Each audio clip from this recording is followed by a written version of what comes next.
You know it's good. It has this little hat. It's got a little hat on it. So you know it's awesome.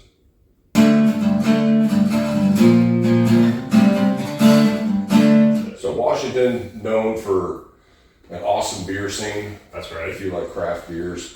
What's their primary export? IPAs? Whew. That's a good question. Yeah, it's a question for Dawn. I don't know. But they make a bunch of stuff. By the way, lots of beer in Washington. Great wine. Fantastic wine because of how cold the climate gets up there. It's very, very conducive to growing grapes.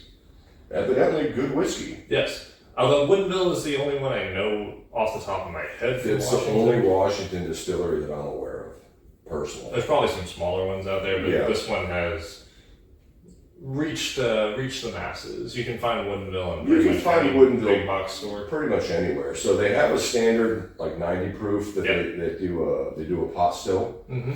Pot still is different from the column still, which is more common. The pot still usually results in softer flavors. Yeah, watch any video we've talked about Irish. Yeah, especially Irish whiskey. So I do have a good amount of experience with these guys. So when I started drinking them, this was back in Vegas. Mm-hmm. And the 90 proofer was everywhere. I was new in the whiskey. I cool Washington State, and guess what? It tasted great. Yes. Then our buddy Issa Corey from Corey's in Henderson, he got a couple store picks. That's right. So he picked a single barrel. Phenomenal, still have them. Then they did like a Moscato finish. They did? Yeah, a Moscato wine. We have it over there. Ooh. Yeah, so we have that.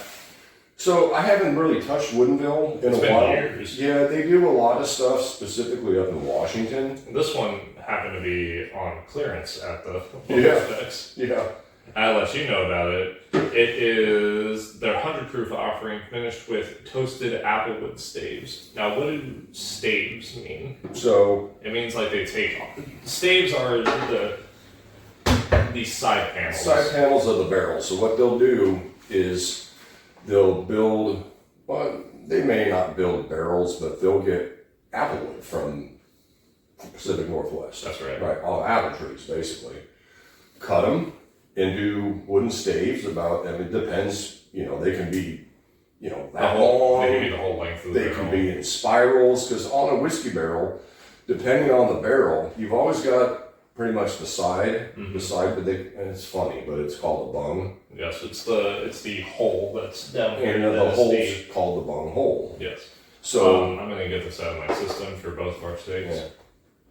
Bung holio. Okay, I can't though. Yeah. So most barrels have that. If they come from MGP or some other barrels, they'll have a top bung and a bung hole, because that's going to be more useful for if you palletize your whiskey barrel. So if you stack them how we have them in here, imagine these are on pallets and you can stack them super high. Whereas the more traditional way is to on put them on the side. So to answer, not really to answer your question, but to expand on that, yeah, the staves can be this long, or they can be spirals. Maker's Mark, I know, on their license plate series, they usually do the spiral staves. Yeah, and so what you do is you take the bung out of the hole, you insert the staves, yes, put it back on, and then let it sit. Or theoretically, you could build a barrel out. You could replace some of the panels on the side of the barrel. You could, but then that gets expensive. Yes. So easier way to do is just chuck it in the and to be fair, the state of Washington, their alcohol taxes are horseshit. That's so very true. These bottles are ridiculously expensive in the state. If you've never been to Washington, alcohol taxes are absurd. Their meat taxes are absurd too. Oh yeah, they wouldn't let us cook a steak medium rare in Seattle. And it was mad expensive in Seattle. And they have communist fucking dictators that lead their cities. Yeah, it's a ridiculous state, but I'm glad Woodinville makes a good product. So this was one, like you said, it was on clearance. Yep. At the old Speckety Specs. I think the original asking price was something like $140. Because it's expensive. It's expensive to make anything in Washington. It's really expensive to make it. They're getting hit not only with what it costs to make the grain and stuff, not to make the grain, but to get all that That's right. distillation, aging, and then I'm sure they get hit with some sort of tax Not to from mention, the state. not to mention they're using a pot still, which Yeah, produces less product Correct. than a column still. Because a column still you can run 24/7. yep, yeah. Pot still you can run a batch, and then you have to clean that giant clean it bulbous out. monstrosity. Yeah, I think they have Oompa Loompas that work there because they get into the pot and then clean it all out. That's very efficient. I hear they sell 10 packs at the Costco. 10 packs of Oompa Loompas? Yeah. Let's get some. Hell yeah. That'd be dope. So smell this and tell me what you think, because I smelled it when you were goofing off, and I'm like, I just giggled. I'm like, I mean, I definitely get like almost like an apple brandy, note in there. Very soft though. That's that pot still, man. Yep. Super soft on the nose. Even for being 100 proof. Yep. Very soft. Let's try it. This is awesome. This is cool. Oh. Yeah. Isn't that neat? That's nice. Yeah. That's real neat. nice. That's fun.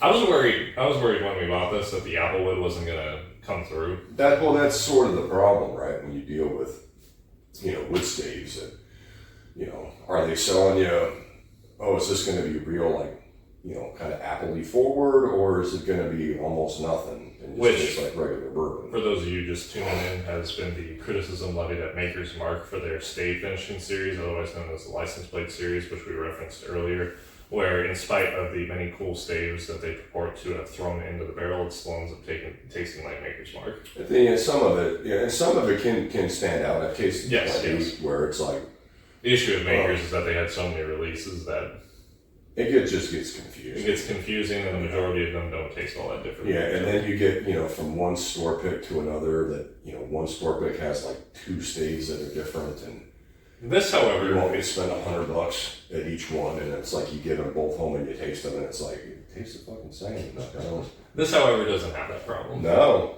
Now, I don't know how easy this is to find, Probably not. but you hit the old specs in Round Rock, Texas. They got like bunch. 9 sitting on Yeah. the shelf. They're just trying to. It's at the very special get it out of our store Yeah. price. Yeah. So what happened? This was a thing they did once, Yes. right? Got it out there, and unfortunately, they just they were asking too much. No, don't take the hat off. I'm reading the text on the hat. I'm just teasing you.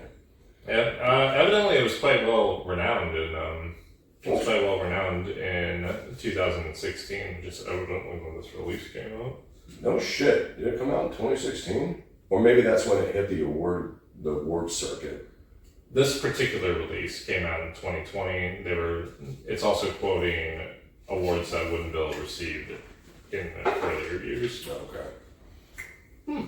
But super cool. So, I mean, this video might be, poo-poo for other people that don't live around here, but, This is more of a, if you don't have easy access to Woodinville's product, this is more of a recommendation to keep an eye out for interesting stave finishes. Also probably helps that it's a pot still finish. You don't see a lot of pot still finishes because it's really expensive. Yeah. Well, and Woodinville too, like we talked about in the beginning, they have a Moscato wine aged finish.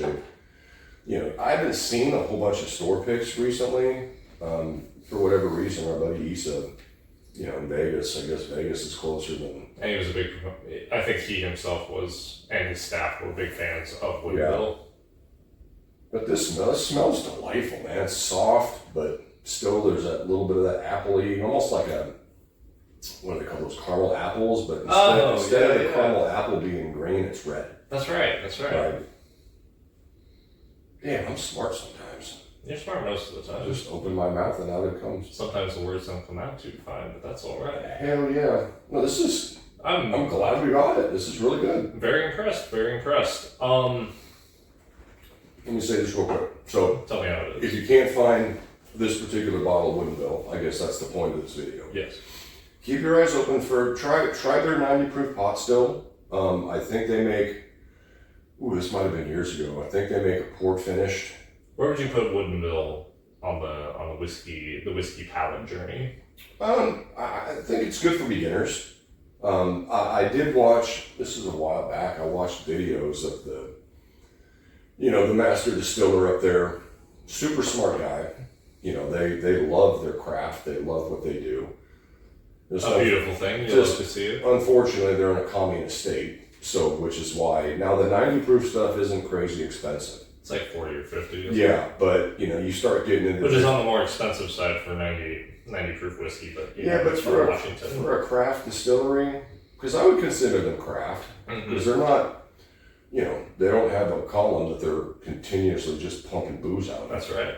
So it's a little more crafty, but you can find their stuff floating around, and if you haven't tried it or you're nervous because it's from Washington, it's like, no, the guys that are doing it, I think there's gals working there, but the guys and gals doing it, they really love what they do. And not to mention that the climate of Washington is very conducive to. So the aging process is interesting, right? Because it is so much typically cooler up there. But we've been up there.